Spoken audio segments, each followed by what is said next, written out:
scratching like each layer of an onion off the video to try to get to something that might have ended up on her doorbell cam that night. And they got the images that they showed us, maybe more, we don't know. But the scratching efforts that Google did would not have been affected by a Wi-Fi jammer necessarily. Correct. No, that's the second that Wi-Fi connectivity resumes, we're going to start broadcasting video again. Next question. If he had that, let's just say that is a Wi-Fi jammer in his pocket. Don't know, but let's just say. And it needs to be powered, right? Is it the same kind of thing that you can plug it into your car and keep it powered up? And therefore, as he's driving, might it leave some kind of a popcorn trail as to what the egress from the neighborhood and the, entry to the neighborhood was as well? Yeah, so these are simply, you can either use a micro USB connection or a USB-C connection, just like we charge our phones. So the available units that I can think of off the top of my head, they don't have a cellular connection, and they typically don't have Bluetooth chips in them. I'm sorry, GPS chips in them. These are all, they're kind of isolated devices. So they have the ability to transmit and receive signals, but they're not like cell phones. They operate differently.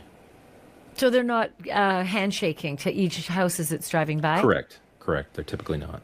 And each house, as it's driving by, look, they're pretty far set back on their properties, and I'm guessing that I think from what I've read, these jammers are like 30 feet kind of reach. Yeah, is that about right? And the ones that we're describing today are ones that we would be isolated to hurt this single house. We identify which network we want to block, and we block that one. We disrupt it.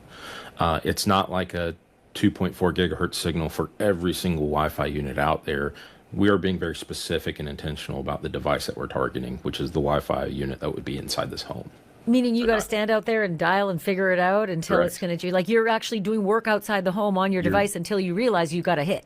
But that may also be something that you pre-plan. You may come back to the scene multiple times. You may say, hey, yep, she is broadcasting at 2.4 gigahertz. We know what the Wi-Fi name is. We're going to try to intercept and block that signal.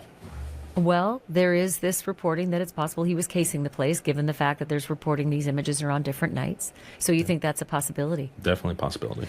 So it's less possible then that as you're driving out, you're interrupting tearing people up all along the the neighbors. way. That's right. Yeah, I think that's very unlikely. There's nothing that you would be able to do in your business, digital forensics, to say, oh, look, there's some weirdness happening, as you head west. Yeah, not necessarily, no. But I can think of, like, with our cell phones, I've had many cases that we're able to see somebody riding in a car, and their phone may keep track of all of these homes that it's connecting to that are broadcasting signals, and you can actually pinpoint where this person physically drove. And so those are those breadcrumbs that we talk about.